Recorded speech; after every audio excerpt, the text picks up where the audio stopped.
몇 주 전에 우리는 성경에서 말하는 복이 무엇인가 라고 하는 부분을 살폈습니다. 성경에서 말하는 복은 하나님 그분 자신이 복이라 그렇게 말씀을 드렸죠. 그래서 예수님께서 나는 길이요 진리요 생명이다 라고 말씀했거든요. 바로 예수님 그분 자신, 하나님 그분 자신이 우리의 길이요 우리의 생명이다라고 하는 겁니다. 우리의 복 자체라고 하는 것입니다. 그래서 우리가 하나님 앞에 이거 주세요 저거 주세요 라고 하기 이전에 먼저 하나님을 소유하면 하나님 안에 있는 그 모든 진리와 생명이 우리 안에 오기 때문에 바로 우리는 복된 인생을 살아갈 수 있는 것이다 라고 이렇게 말씀을 드렸습니다. 오늘 우리는 기복신앙과 거짓에 대해서 살펴보려고 하는데요, 기복신앙은 바로 거짓신앙 체계의 한 축입니다. 그러니까 기복신앙이 왜 잘못되는가라고 하는 것을 오늘 우리가 살펴볼 건데요, 기복신앙은 인본주의와 율법주의와 함께 거짓신앙 체계의 한 축이라고 하는 사실입니다. 특별히 구약 성경에 보면 시대말적인 상황 가운데 있었던 얘기가 나오는 그 성경 구절이 많이 나오는 게 어디냐 하면 에레미야서입니다. 그래서 에레미야서에 이런 거짓 신앙에 대한 부분, 기복주의에 대한 부분, 거짓에 대한 부분이 이렇게 많이 등장하고 있습니다. 그래서 어쩌면 오늘의 시대가 바로 에레미야 시대와 같지 않는가 그런 생각을 해보면서 오늘날 우리의 문제, 오늘날의 교회 현실, 오늘날의 기독교, 오늘날 우리 한국 교회의 현실을 진단하면서 우리가 어떻게 나아갈 것이 진정한 참된 길인가라고 하는 것을 보려고 하는 것입니다. 예레미야 선지자의 이런 부분들을 우리가 오늘 본문 말고도 예레미야 5장에 보면 31절에 선지자들은 거짓을 예언하며 제사장들은 자기 권력으로 다스리며 내 백성은 그것을 좋게 여기니 마지막에는 너희가 어찌하려느냐. 오늘날 말하면 목회자들이 거짓된 복음을 증거했다라고 그렇게 얘기를 합니다. 그리고 무엇으로 다스린 자기의 카리스마로 가지고 다스릴 때에 성도들이 그것을 좋아했다 그 얘기입니다. 그리고 오늘 본문에서처럼 작은 자로부터 큰 자까지 다 탐심이 가득했고 자기가 기뻐하고 원하는 그런 메시지를 선택해서 취해서 교회를 따라갔다라고 하는 것입니다. 그리고 8장 5절에서는 이 예루살렘 백성이 항상 나를 떠나 물러가면 어찌함이냐, 그들이 거짓을 고집하고 돌아오기를 거절하도다. 8장 8절에 보면 너희가 어찌 우리는 지혜가 있고 우리에게는 여호와의 율법이 있다 말하겠느냐, 참으로 서기관의 거짓의 붓이 거짓되게 하였나니. 그러니까 오늘날 상황을 보면 거짓이 난무한 이 예루살렘과 이 구약의 에레미야 시대와 뭐가 다른가, 성경에서는 거짓은 무엇을 의미하는가 라고 하는 이 부분을 우리가 볼 필요가 있습니다. 왜냐하면 성경은 우리의 삶의 거울이요 이 시대의 거울이기 때문에 그렇습니다. 구약에 나온 그 말씀이라고 해가지고 그것은 구약 시대의 이스라엘 백성들에게만 해당되는 말씀이라고 우리는 받아들이지 않습니다. 오늘날 살아가는 우리들의 삶의 거울이 바로 구약에도 있고 신약에도 있기 때문에 그렇다라고 하는 것이죠. 근데 여러분들, 시대가 타락하면요 어느 시대건 막론하고 항상 어느 시대건 하나님의 백성들이 신앙이 타락하면 그 전파되는 말씀에서 진리가 사라지고요 거짓이 가득하게 되어 있습니다. 자, 그러면 거짓이 가득한다는 그 거짓의 의미가 무엇인가? 그것은 교리가 잘못됐다는 의미가 아니라는 겁니다. 교리가 잘못되면 금방 알죠. 교리가 잘못되면 우리 금방 압니다. 근데 교리는 전혀 문제가 없다라고 하는 겁니다. 그럼에도 불구하고 거짓이 가득할 수 있다라고 하는 것을 우리는 볼 필요가 있습니다. 하나님의 백성들의 삶 가운데 거짓이 가득하면 나타나는 현상이 뭐냐 하면 죄를 이길 수 있는 능력이 없습니다. 억압이 가득합니다. 세상의 빛과 소금의 역할을 감당하지 못하고 세상의 영향력 행사하지 못하고 오히려 세상으로부터 손가락질을 당하고요 세상의 것들이 교회 안에 난무합니다. 성도들의 삶의 가치관, 추구하는 것들, 그리고 성공의 비결, 출세하는 것들, 이런 것이 성경적인 모델이 아니라 세상적인 모델을 가지고 옵니다. 어디 안에요? 성도들의 삶 가운데, 교회 안에. 이게 바로 뭐냐 하면 거짓이 난무한 하나의 현상이다라고 그렇게 볼 수가 있다라고 하는 것입니다. 그래서 진정한 평강이 없습니다. 샬롬의 평강이 없습니다. 축복이 없습니다. 쉽게 얘기하면 축복이 없다 그 말입니다. 축복이 없는데 사람들은 뭘 원하러 다니는가? 축복의 메시지를, 축복을 받기 원하는 거예요. 축복이 없으면 없을수록 성도들은 뭘 더 원하느냐? 축복받기를 원합니다. 오늘날 많은 사람들이 얼마나 축복받기를 원합니까? 왜 축복받기를 원하시냐 아십니까? 축복이 없기 때문에 그래요. 진정한 축복이 없으면 없을수록 사람들은 뭘 더 원하느냐? 축복을 원했어요. 에레미야 시대에 보세요. 얼마나 그 이스라엘 백성들이 축복을 원했는지 몰라요. 왜? 축복이 없으니까. 근데 지금 축복이라고 하는 말은 다른 말로 말하면 하나님의 생명이다라고 그렇게 말씀드렸어요. 하나님의 임재, 하나님의 생명, 그게 축복인데 에레미야 시대에 특별히 하나님의 생명이 거쳐버렸습니다. 하나님의 임재가 거쳐버렸습니다. 하나님의 진리가 거쳐버렸습니다. 하나님의 생명이 없습니다. 하나님의 축복이 진정한 축복이 없다라고 하는 겁니다. 그렇다면 거짓이 난무하다고 하는 것은 하나님의 말씀이 없어서 그런가? 아니에요. 하나님의 말씀이 너무너무 많았습니다. 그리고 그 말씀이 증거되는 그 선지자들의 그 메시지가 비성경적인가? 아니에요. 매우 성경적이었습니다. 그럼 뭐가 문제였는가? 예. 자, 그러면 우리가 그 부분을 한번 살펴볼 건데요. 먼저 이 에레미야 시대의 선지자들은 하나님의 말씀을 가지고 애쳤어요. 어떤 말씀을 가지고 애쳤냐면 가장 먼저는 열왕기상 2장, 성경은 찾지 마세요. 그냥 여러분 아는 거고요. 예. 열왕기상 2장 33절이나 사무엘하 7장에 보게 되면요, 거기에 어떤 성경 구절이 있냐 하면 하나님께서 다윗 왕에게 약속한 것이 있어요. 다윗 가문에 약속한 것이 있습니다. 그건 뭐냐 하면 너희 위가 영원하리라. 그 다윗 왕과 약속한 게 뭐냐 하면 다윗 왕의 그 후손에게, 다윗 왕의 가문에 하나님의 그 영원한 평강이 있을 것이라고 약속했습니다. 그리고 다윗의 위가 영원할 것이라고 약속했어요. 물론 그 약속은 메시아의 약속이죠. 예수 그리스도께서 오실 그 약속이죠. 근데 그들은 생각하기를 북쪽 이스라엘은 아수르에 멸망당한 것은 마땅하다. 왜? 그들에게는 하나님의 약속이 없었다. 그들의 왕은 다윗의 후손이 왕으로 통치하는 것이 아니라 다윗의 약속이 있는 그런 왕이 아니었기 때문에 그들은 멸망할 수밖에 없었지만 우리는 지금 우리의 왕이 누구냐? 다윗의 후손 아니냐? 그 다윗에게 약속했던 그 약속이 우리 가운데 있기 때문에 우리 남쪽 유다는 절대로 멸망하지 않는다라고 그렇게 그 약속의 말씀을, 그 성경을 근거해서 애쳤어요. 예. 그러니까 에레미야 선지자는 뭐라고 그랬냐면 아니다. 아니야. 이 나라는 멸망할 수밖에 없어. 망한다. 근데 이 거짓 선지자는 성경을 근거해서 애치니까 누구의 말을 믿었겠습니까? 에레미야 선지자 말을 안 들었어요.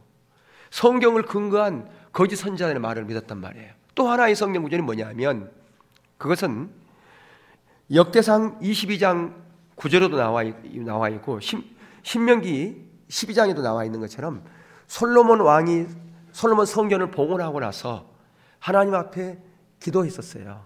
기도했을 때 하나님께서 우리나라 이 백성들이 혹시라도 하나님께 범죄하여 먼 나라로 포로로 잡혀간 그런 상황 가운데 있을 때 그들이 돌이켜 하나님 이 성전을 향해서 기도한다면 그들을 불쌍히 여기시고 그들을 용서해 달라고 기도했을 때에 거기서 약속한 것이 있어요. 거기서 뭐라고 했냐면 내가 하나님 내 이름을 이곳에 두겠다. 내 눈과 내 마음을 이곳에 항상 머물게 할 것이다 라고 이렇게 약속을 했거든요. 그러니까 그들이 그 약속의 말씀을 근거해서 애쳤단 말이에요. 저 북쪽 이스라엘은 아수르에 멸망한 것은 그들 나라에는 성경이 없었다. 그러나 우리는 하나님이 약속한 그 성전이 지금 있지 않느냐. 이 성전에서 우리는 예배드리고 있기 때문에 우리는 절대로 망하지 않습니다. 지금 바벨론으로 포로로 잡혀간 그 1차 포로로 잡혀간 그 상황 가운데서도 그들은 절대로 망하지 않을 것이라고 그들은 굳게 믿었어요. 그러면서 그 포로로 잡혀간 그 우리 동족들도 다시 돌아오게 될 것입니다 라고 그렇게 해줬단 말이에요. 그러니까 그 거짓 선지자들의 말을 믿었지요. 왜? 성경의 근거에서 애치니까 안 듣겠습니까? 근데요, 문제는 영적 분별력이 없으면 거짓이 될 수밖에 없다라고 하는 겁니다. 성경을 봐도 영적인 분별력이 없으면 성경에서 의미하는 전체적인 문맥을 볼 수 없어요. 바로 이단들이 그러지 않습니까? 신천지 같은 경우에 로마서의 말씀을 앞뒤 문맥 다 보면 아는데 그 하나만 딱 취해가지고 그걸 가지고 거짓을 선포하지요. 오늘날도 마찬가지입니다. 자기에게 유익된 말씀만 눈에 확 들어와요. 왜? 분별력이 없으니까. 지금 자기의 처한 상황은 안 보인다 그 말이에요. 그러니까 진단이 없으니까, 자기를 진단하지 못하니까 거기에 맞는 처방약을 못 구하는 겁니다. 그걸 못 구하는 거예요. 왜 사람들이 병에서 치료가 안 됩니까?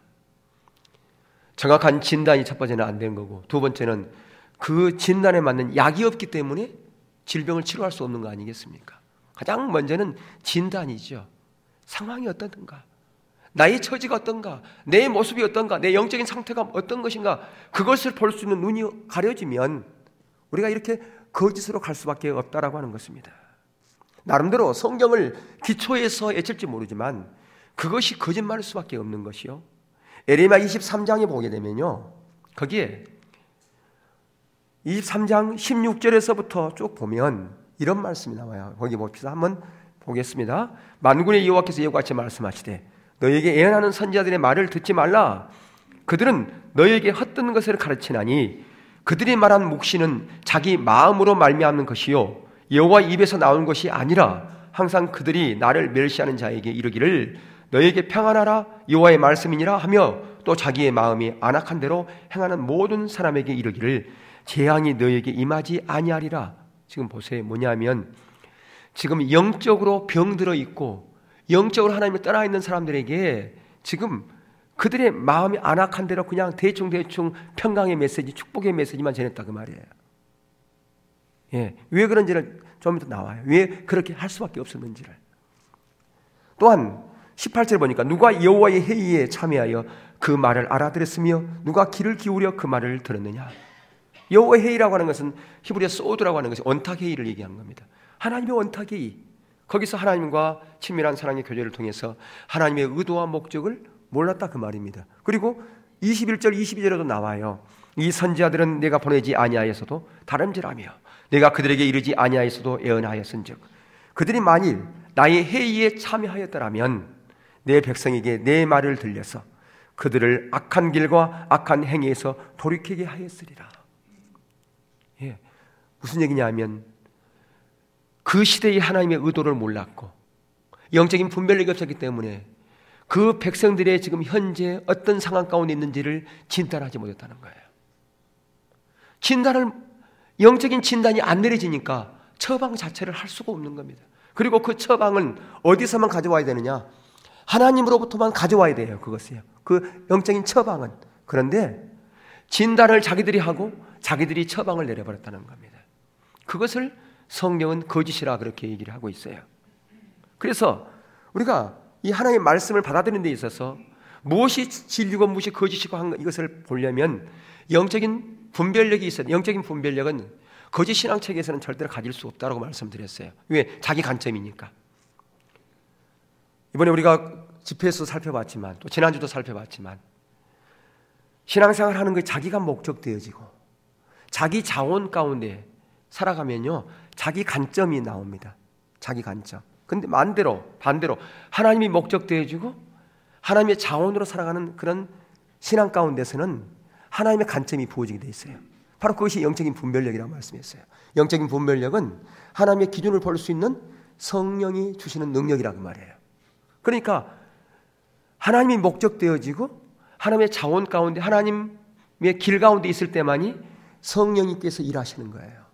반대로 자기가 자기 인생의 주인 되어져서 자기가 자기 삶을 꾸려나가기는 자기 목적 되어지는 자기 자원을 사는 그 삶 가운데서는 성령이 역사하지 않아요. 기도한다고 성령이 역사합니까? 아닙니다. 아니에요. 하나님의 길 가운데 있을 때만이, 하나님의 자원, 하나님의 목적될 때만이 성령이 일하신다 그 말이에요. 우리의 삶 가운데서 성령이 일하시게 되어 있습니다. 거기에 영적인 분별력이 부어지고 하나님의 관점이 부어져서 이 시대에 하나님의 뜻을 볼 뿐 아니라 내 모습을 인식할 수 있게 되어 있습니다.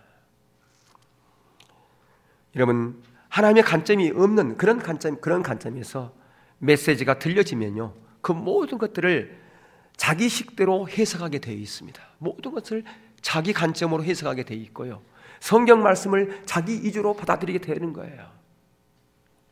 아까 다윗의 자손에게 영원한 평강, 영원한 나라를 약속하시는 것, 물론 그것은 다윗을 통해서 메시아를 주시겠다고 하는 그 약속이지요. 그 메시아 나라가 영원하리라 하는 그 약속입니다. 그런데 중요한 것은 그것이 그 백성들에게 주신 약속이라 할지라도, 그 당시 이스라엘 백성들에게 준, 남쪽 유다에게 준 약속이라 할지라도 그 약속은 하나님과 함께 할 때만 그 약속이 유효한 거예요.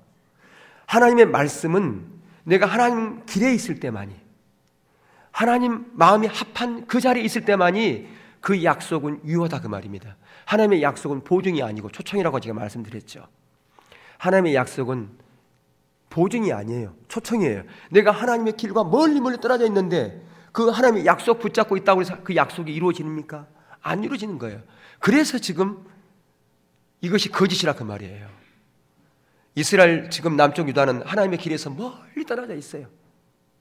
그런데도 그 하나님의 약속 그거 붙잡고 있다고 해서 그 일들이, 약속들이 이루어집니까? 성전도 마찬가지입니다. 성전은 진정한 성전은 하나님의 생명이 거기 가운데 있을 때, 하나님의 임재가 있을 때 그게 성전으로서의 온전한 구실을 하는 겁니다. 하나님은 그 성전에서 떠났어요. 하나님의 생명은 거쳐버렸어요. 그러면 그 성전은 아무리 아름다운 그 성전이 할지라도 그 성전은 더 이상 성전이 아니고 건물에 불과합니다. 한낱 건물에 불과한 겁니다. 아무리 초라한 성전이고 교회 모습이라 할지라도 거기에 하나님의 생명이 있고 하나님의 임재가 있으면 그것이 진정한 성전이지요. 아무리 화려한 크고 웅장한 그런 교회라 할지라도 거기에 하나님의 생명이 없다면, 하나님의 임재가 없다면 그것은 더 이상 교회로서의 역할을 감당하지 못한다라고 하는 겁니다. 지금 그것을 얘기하고 있는 겁니다. 지금 하나님의 관점이 안 보여지면 이걸 볼 수 있는 눈이 없다라고 하는 거예요. 그래서 무엇이 거짓인지를 못 보는 거예요. 나는 지금 교회에 나가고 있으니까, 나는 신앙생활 하고 있으니까, 나는 아무런 문제가 없어 라고 그렇게 생각한다면 어쩌면 우리는 예레미야 시대보다 더 영적인 분별력이 없는 그런 자리에 있는지도 모릅니다. 오늘 시대가 왜 이런 현상들이 있는지를 성경이 있음에도 못 보는 거예요. 성경에는 다 그런 부분이 진단되어 있어요. 구약의 신약의 모든 성경에 오늘날의 시대가 왜 이럴 수밖에 없는가가 다 나와 있어요. 근데 우리는 똑같은 성경을 보면서도 그 성경에서의 그 의미가 무엇인지를 못 본단 말이에요. 왜? 영적인 분별력이 없으면 그렇단 말이에요. 하나님의 관점이 없으면 못 본단 말입니다. 그래서 하나님의 생명도 없고 하나님의 억압은, 모든 제약의 억압은 가득하고요, 죄를 이길 수 있는 능력은 없고 온통 상처투성인 그런 자리에, 지리멸멸한 그런 자리에 우리가 있는 오늘날 우리들의 모습들을 볼 필요가 있다고 하는 것입니다. 그 당시 종교주의자들은 가장 근본적인 문제가 뭐냐? 하나님의 백성들의 영적인 상태를 무시한 채 하나님의 말씀들을 자기 임의대로 부문적으로 취해서 그들에게 좋은 부드러운 메시지만 증거하고 있었다고 하는 것입니다. 하나님의 의도와는 정반대되는 메시지였어요. 하나님의 메시지를 전하면 그들의 상태가 이제 영적으로 지금 아주 심각하게 병들어 있으니까, 고름이 가득하고 있으니까 메스를 대서 째야 되잖아요. 수술을 해야 되지 않습니까? 근데 그런 강력한 메시지를 전하면 그 사람들이 싫어해, 부담스러워해, 시험 들어, 교회를 떠나. 그러니까 못 전하는 거예요. 왜? 그 사람들을 붙잡아 놓기 위해서. 그래서 부드러운 메시지, 평강의 메시지, 이것만을 전했다라고 하는 겁니다. 오늘 본문의 말씀이 바로 그 얘기예요. 본문의 말씀이 바로 그 얘기하고 있는 겁니다. 얼마나 이게 두려운 일인지 모릅니다. 이처럼 영적인 분별력이 없으면 우리들의 모든 삶 가운데 거짓이 가득할 수밖에 없다. 근데 여러분 기억할 것은요, 거짓은 능력이 없다는 겁니다. 생명이 없다는 겁니다. 하나님의 은혜가 없다라고 하는 겁니다. 예레미야 7장 4절에 보면 예레미야가 안식일 날 예배드리러 제사 드리러 가는 그 성전 앞에서 이렇게 외칩니다. 그래서 뭐라고 외치냐 그러면 너희는 이것이 여호와의 성전이라 여호와의 성전이라 여호와의 성전이라 하는 거짓말을 믿지 말라 그렇게 외치고 있어요. 여러분 성경에서 이렇게 반복되어지는 것은 매우 강조하는 겁니다. 내가 진짜로 말하는데 이것이 성전이 아니야, 진짜로 성전이 아니라니까 그렇게 외쳤다 그 말이에요. 오늘날 큰 교회 앞에서 어떤 사람이 이것이 교회인 줄 아느냐, 교회인 줄 아느냐, 이건 교회가 아니야 라고 한다면 여러분 어떻게 하겠습니까? 그 사람 정신 나갔네. 지금 이 성전에서 성대한 제사가 드려지는 그 성전 앞에서 예레미야 7장 4절에서 예레미야가 이것이 여호와의 전이라 여호와의 전이라 여호와의 전이라는 거짓말을 믿지 말라라고 하고 그렇게 외치고 있는데 그 예레미야 선지자의 말을 믿었겠습니까? 정신 나갔다고 그랬죠. 무슨 얘기야? 이게 하나님의 성전이 아니면 뭐가 성전이란 말이야? 지금 예레미야 선지자가 왜 그렇게 말했는지를 그 의미를 놓치고 있었다고 말입니다. 모르고 있었다고 말이죠. 여러분 하나님의 영광의 임재가 떠났다면 생명이 갇혔다면 그 성전은 그 성전의 구실을 다 한 겁니다. 그래서 하나의 건물에 불과해요. 그래서 왜 예루살렘 그 성전, 거대한 성전이 그 디도 장군에 의해서 로마 디도 장군에 의해서 AD 72년에 파괴될 수밖에 없었는가? 그건 더 이상 성전의 기능이 상실됐기 때문에 그런 거예요. 그러니까 얼마나 그들이 치욕을 당했습니까? 그들은 절대로 이 성전이 이곳에 있기 때문에 하나님의 이름을 두고 맹세했기 때문에 이 성전에서 우리가 예배드리면 제사하면 절대로 우리는 멸망하지 않을 거라고 그렇게 굳게 믿었는데 그 바벨론의 군대들이 들어와서 로마의 군대들이 들어와서 무참하게 제사 드리고 있는 그 제사장들을 죽이고 완전 파괴했지 않습니까? 그게 왜 그런가? 하나님의 생명이 떠난 하나님의 영광의 임재가 떠난 그 성전은 더 이상 성전의 의미, 성전의 기능 상실됐기 때문에 그렇다는 말이에요. 오늘은 마찬가지예요. 우리가 성전입니다. 우리 예수 믿는 사람들이 성전이에요. 근데 우리 안에 하나님의 생명이 떠나고 하나님의 임재가 떠났다면 우리는 더 이상 예수 믿는 사람에서의 그 어떤 진정한 정체성을 상실해버렸다 그 말이에요. 그러니까 세상으로부터 손가락질을 당할 수밖에 없는 겁니다. 비난을 당할 수밖에 없는 겁니다. 세상에 영향력을 행사할 수 없고 오히려 세상 것이 우리 안에 들어와서 우리의 가치관, 우리의 생각, 우리의 말의 영역, 우리의 행동의 영역, 그 모든 영역을 붙잡고 있지 않습니까?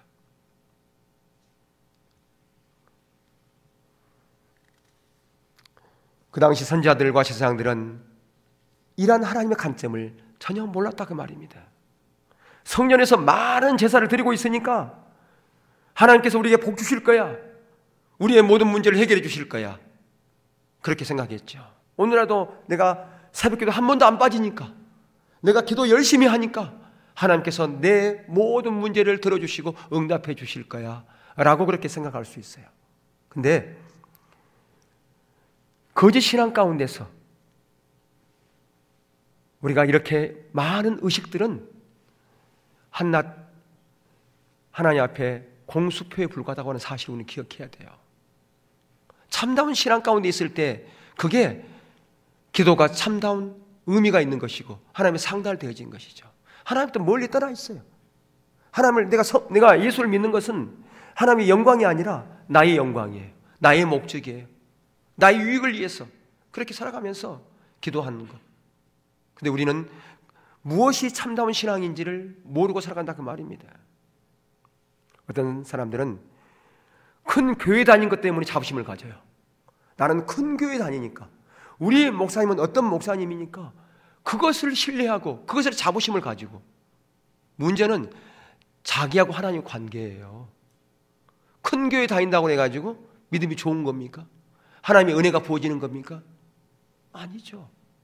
예, 여러분, 예수님 시대의 그 성전, 또한 이 지금 에레미야 시대의 이 성전, 그것은 오늘날의 교회와 비교할 수 없는 겁니다. 그런데 그곳에서 지금 그들이 제사 드리고 있어요. 그런데 그들이 멸망당하고 성전이 파괴됐지 않습니까? 하나님께서 말씀하시는 이 거짓의 심각성은 우리가 생각한 것보다 훨씬 더 크다고 하는 사실을 우리는 기억할 필요가 있습니다. 여러분, 오늘날 우리가 기도하면서도 잘 안 믿어지면 어떻게 기도한가요? 주여 믿습니다 그렇게 기도하죠. 왜 그렇게 기도해요? 안 믿어지니까. 안 믿어지니까 확신을 좀 갖기 위해서. 예. 그렇게 그걸 아무리 세게 기도한다 할지라도 그게 안 믿어질 게 믿어지고 안 될 게 되고 그런 게 아니죠. 예. 진작 하나님이 될 거면요, 내가 세게 안 해도, 믿습니다 안 해도 되는 거예요. 그렇죠? 예. 근데 거짓 신앙책에 빠지면요, 사람들이 거짓을 좋아하게 돼 있습니다. 예. 자, 그러면 왜 어떻게 거짓을 좋아하는? 거짓이 뭔가? 왜 거짓을 좋아하는가? 여러분, 이사야서 우리가 시대에 그 이스라엘 백성들의 그 삶을 우리가 이사야 1장에 통해서 말씀해 준 것을 여러분 잘 알 거예요. 이사야서를 시작하자마자 1장에서부터 무슨 얘기가 나오냐면 거기에 너희의 소돔의 가난들아 여호와의 말씀을 들을지어다. 소돔, 고모라, 그 얘기부터 나와요. 어떤 이스라엘 백성들에게 하나님 앞에 제사를 엄청나게 드리고 기도를 많이 하고 하나님 앞에 헌금을 엄청나게 많이 드린 이스라엘 백성들을 향해요, 소돔과 고모라 백성이라 그렇게 얘기를 해요. 아니, 하나님 앞에 예배 잘 드리고 기도 열심히 하고 모든 부흥에는 다 쫓아다니고 그런 이스라엘 백성, 하나님의 백성들한테 소돔과 고모라 백성이라 그렇게 하고, 너희가 마당만 밟았다 그렇게 하고, 15절에서는 너희 손을 펼 때 내가 눈을 너희에게 가리우고 너희가 많이 기도할지라도 내가 듣지 아니하니 이는 너희 손에 피가 가득하다 그렇게 얘기했고요. 또 이사야 30장 9절에서 11절에 보면 대저 이는 피해간 백성이요 거짓말하는 자식들이요 여호와의 법을 듣기 싫어하는 자식들이라. 그들이 선견자들에게 이르기를 선견하지 말라 선견하지 말라, 우리에게 바른 것으로 보지 말라, 우리에게 부드러운 말을 하라, 거짓된 것을 보이라. 너희는 바른 길을 버리며 첩경에서 돌이키라. 이스라엘의 거룩하신 이로 우리 앞에서 떠나게 하라 하는도다. 예? 이렇게 지금 여기 보세요. 이사야도 마찬가지지만 예레미야서도 마찬가지였어요. 그러면서 오늘 예레미야 6장 20절에 시바에서 유황과 먼 곳에서 향품을 내게 가져오면 어찌함이냐. 나는 그들의 번제를 받지 아니하며 그들의 희생제물을 달게 여기지 않노라. 예. 또 에레미야 8장 11절 12절에 보면 그러므로 이제 너는 유다 사람들과 예루살렘 주민들에게 말하여 이르기를 여호와의 말씀에 보라 내가 너희에게 재앙을 내리며 계책을 세워 너희를 치려하노니 너희는 각기 악한 길에 돌이키며 너희의 길과 행위를 아름답게 하라 하셨다 하라. 그러나 그들이 말하기를 이는 헛되니 우리는 우리의 계획대로 행하며 우리는 각기 악한 마음이 악한 행대로 행한 대로 행하리라 하느니라. 이게 무슨 얘기입니까? 지금 이스라엘 백성들이 또한 남쪽 유다 백성들이 오늘날 하는 목회자들한테 목사님 우리들에게 바른 말 하지 마세요. 참된 진리의 복음을 전하지 마세요. 부드러운 메시지를 전하세요. 그렇게 했다는 겁니다. 참 한심하죠, 그죠? 예. 오늘날 우리가 그렇게 할 사람이 있습니까? 아무도 없죠. 근데 이 의미가 무엇인지를 우리가 볼 필요가 있어요. 그래야 그 에레미야 시대, 이사야 시대에 그 사람들을 욕하지 않아요. 왜? 그들의 모습이 우리의 모습이니까.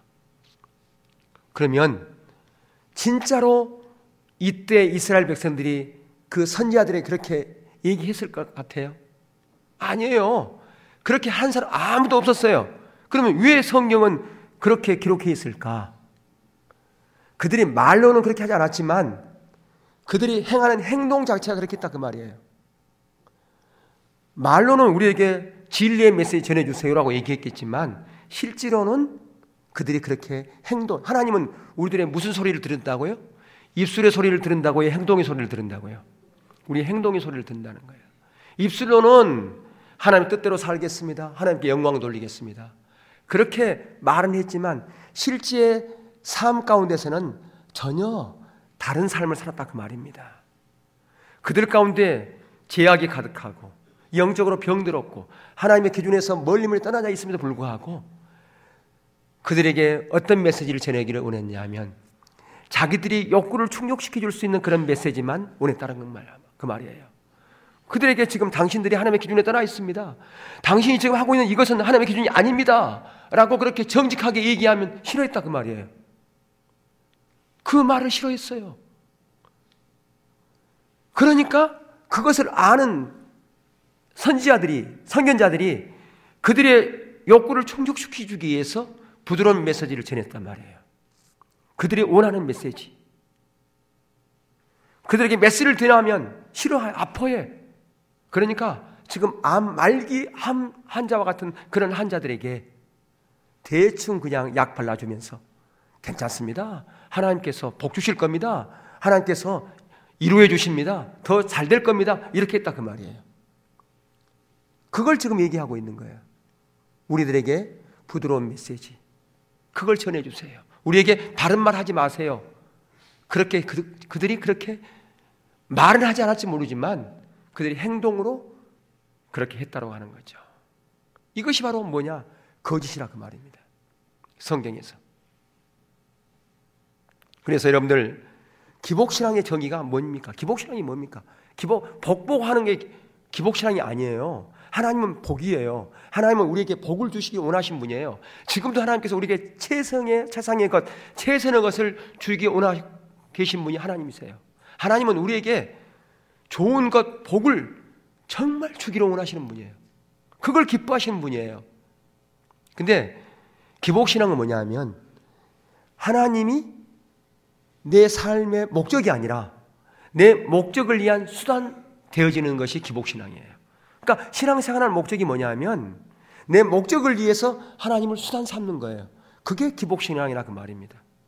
그러니까 지금 이스라엘 백성들이 안식일 날 제사 드리는 것, 기도하는 것, 그 모든 것들은 뭐냐? 자기들의 목적을 이루기 위해서 그렇게 많은 희생을 드린 거예요. 많이 제사 드린 거예요. 많이 기도한 거예요. 결국 뭐냐? 자기 문제 해결하고 자기가 목적 되어지기 위해서. 지금 그것을 지금 얘기하고 있다 그 말입니다. 그래서 오늘 본문으로 한번 가보겠습니다. 본문 13절 14절. 이는 그들이 가진 작은 자로부터 큰 자까지 다 탐욕을 부리며 선자로부터 세상까지 다 거짓을 행함이라. 그들이 내 백성의 상처를 가볍게 여기면서 말하기를 평강하다 평강하다 하나 평강이 없도다. 평강이란 말은 오늘 말하면 축복이란 말이에요. 예. 그러니까 작은 자로부터 큰 자까지 모두가 다 선자로부터 세상까지 다 탐욕과 거짓으로 가득했다 그 말입니다. 그래서 백성들의 상처를 대충 고쳐주면서 축복의 메시지만 계속해서 전했다라고 하는 거예요. 오늘 말하면 그렇죠. 교회를 어떻게 정합니까? 설교가 길면 안 가. 25분 짤막하게 딱 심플하게 그 메시지 중에서 좀 강한 메시지가 나온다. 그러면 안 가. 예배 시간이 길다. 그러면 안 가. 여러분 중요한 것은요. 예배가 길면 얼마나 길겠습니까? 구약시대에 보통 여러분이 그 성경을 낭독하면요. 하루 종일 낭독했어요. 어린아이에서부터 그 앞에서 성경 낭독하고 있으면 성경 낭독 자체가 설교니까요. 히브리어 자체가 그 뜻이 거기 다 포함되어 있으니까 그것을 많이 풀어서 얘기할 필요가 없는 그런 메시지잖아요, 히브리어가. 그러니까 성경을 낭독하면 하루 종일 낭독했어요. 때로는 7시간 이렇게. 그러니까 오늘날 얘기하면 예배를 몇 시간 들었다는 얘기예요? 7시간 들었다는 얘기거든요. 근데 우리 교회가 예배 시간 길다고 소문났다고 그러더라고요. 영화 한 편을 보면 보통 1시간 반, 2시간짜리 있는데 꼼짝도 안 하면서 영화 거기 몰입하면서 하나님 앞에 예배 드리러 와가지고 1시간이 넘으면 시계 보고 설교가 조금 길면 어찌할 바를 모르고. 예. 여러분, 중요한 것은 그래요. 나의 영적 상태가 지금 어떤가, 그것 때문에 고민하고, 그것 때문에 은혜를 구하고, 내가 어떻게 치유될 것인가, 그것 때문에 고민하고, 내 안에 지금 세상을 이길 수 있는 능력이 없고 세상에 억압과 상처가 가득한 그런 부분을 우리가 본다면 하나님 앞에 1시간이 모여요, 2시간이 모여요, 3시간이 모여요. 그 이상도 하나님 앞에 엎드려 있어야죠.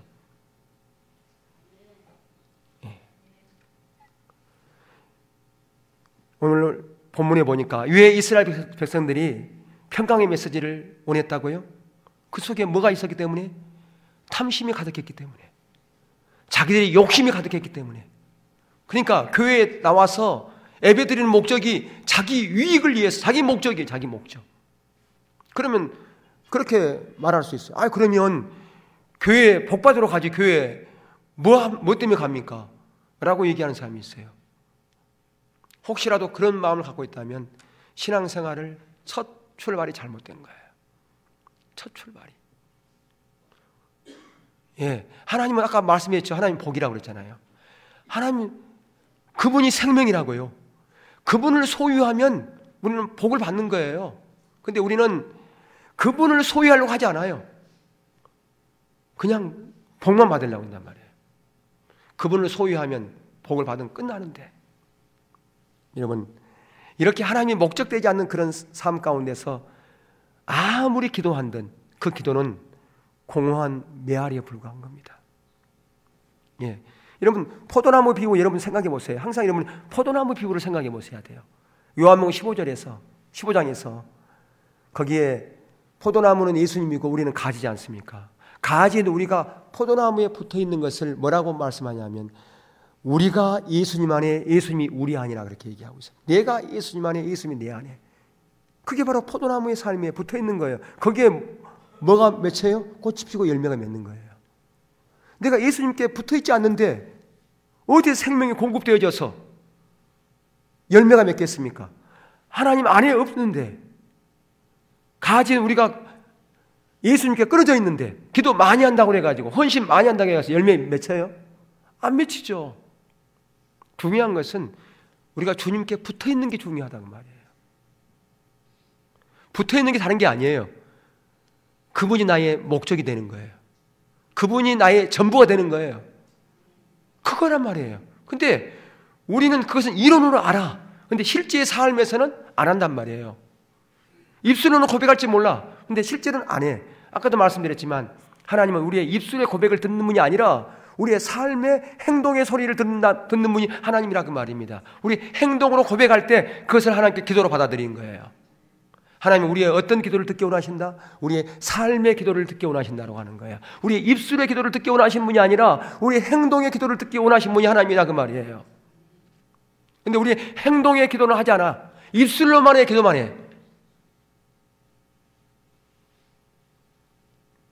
여러분, 사람과의 관계에서도요, 어떤 사람이 나에게 뭘 참 잘해줘.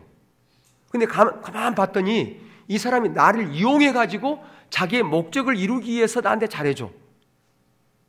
만약 그걸 안다면 기분이 좋아요, 나빠요?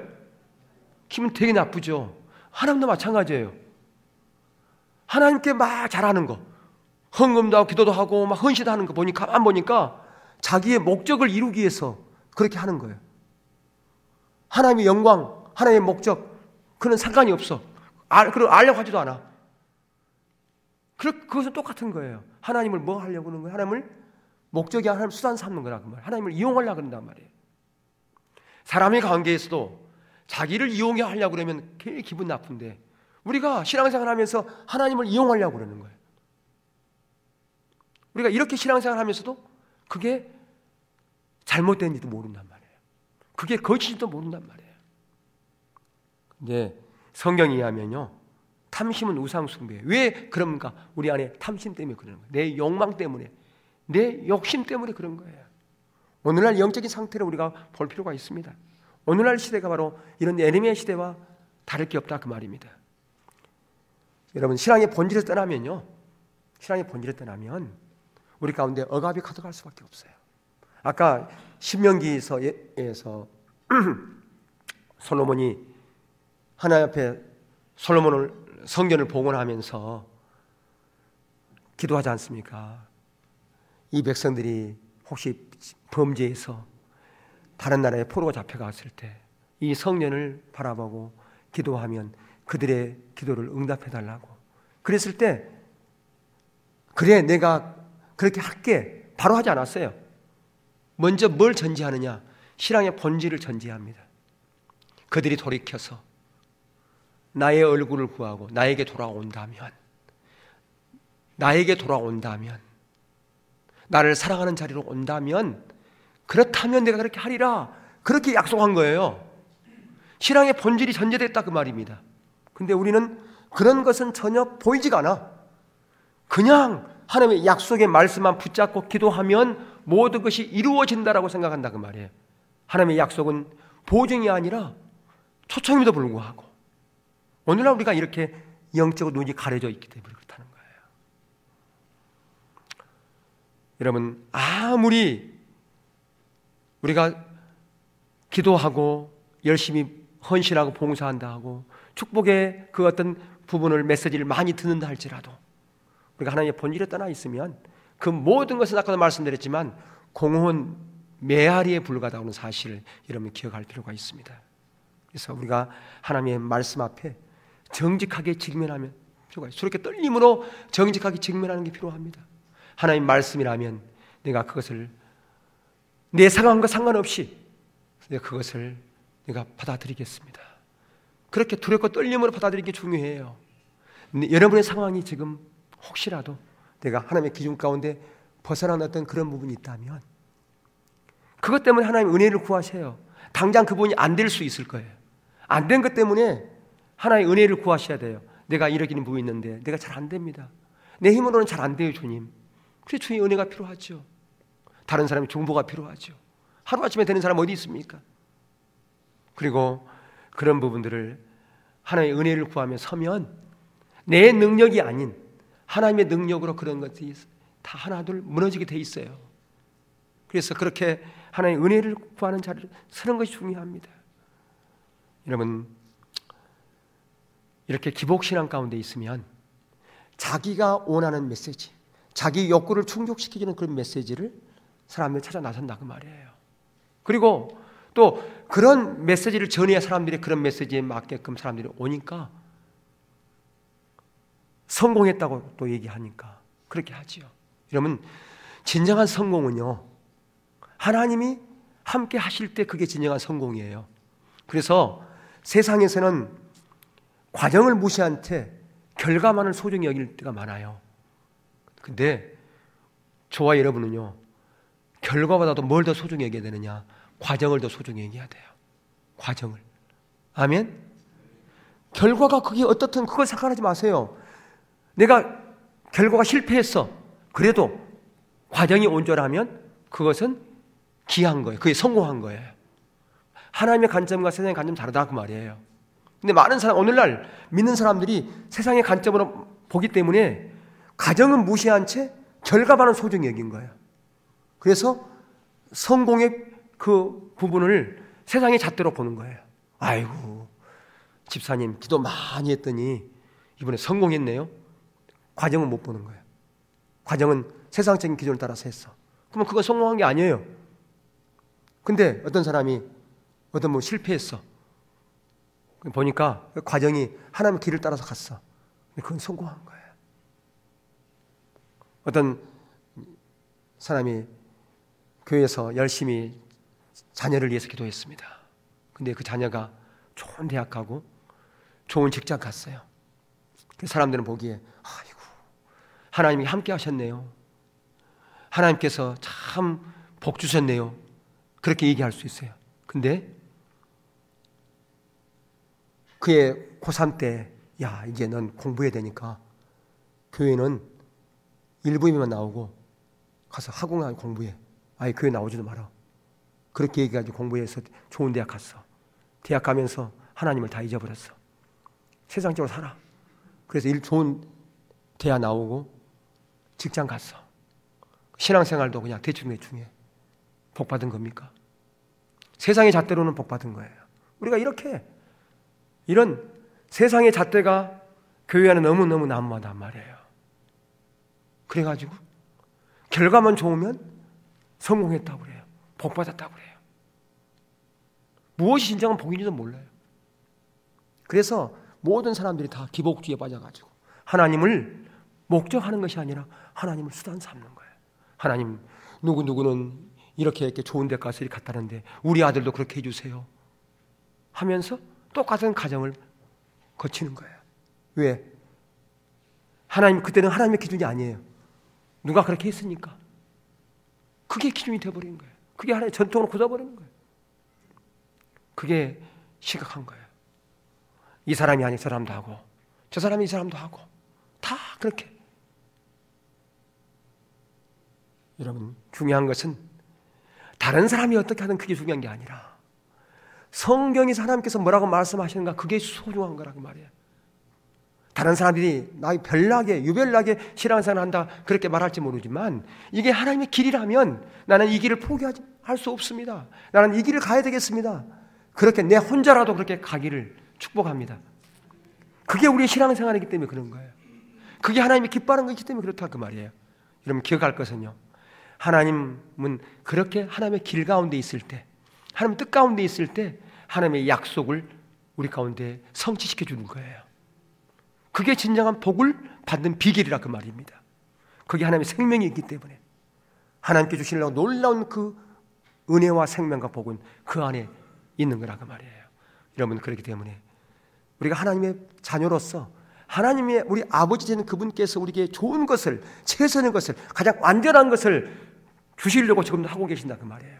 어떤 자들에게 그걸 주기 원합니까? 어떤 자들 그걸 주겠습니까? 여러분 그것을 분명히 인식하고요, 그렇게 하나님이 원하는 그런 자리에 가서 진정한 하나님의 생명과 복을 누리는 저와 여러분 되시기를 주의 이름으로 축원합니다. 찬양 드리겠습니다.